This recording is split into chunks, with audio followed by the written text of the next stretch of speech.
गाडी जति सब जनसभाको रिजर्भ रहेछ, के गर्नुपर्ने हो? हन औ तिमी यसो गर न, त्यही जनसभाको गाडीमा जाऊ।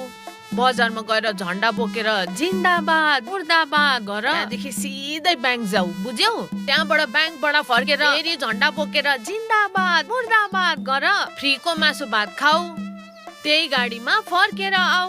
सित्राको व्यापार, पशुपतिको दर्शन, लाटा। ए हो त साँच्ची, औसी पूर्णिमा भए पनि यसले कुरा त ठिक गर्छ। कतै यो त बोक्सी पो हो क्या हो? ए लौ लौ, बुद्धि नभएको बोक्सा त तिमी पो हो त। अनि कति फोन गरेको हो यो भाटा माइलाले? लाला बात मार। हेलो, भोलि हाम्रो झोले पार्टीको जनसभा छ, माम सबैजना निस्किनुपर्छ है। योपालि चाहिँ पक्का हामीलाई भोट दिएर जिताउनुपर्छ। योपालि गोर्खाल्यान्डको लागि हामी अगाडि बढ्नुपर्छ अनि केही गर्नुपर्छ। हजुरहरूको नि ए ल ल ल, हामी पनि त्यही पार्टीको त हो नि, तर म चाहिँ भ्याउँदिन कि। भोलि मेमे चाहिँ आउँछ है, ल भइहाल्छ।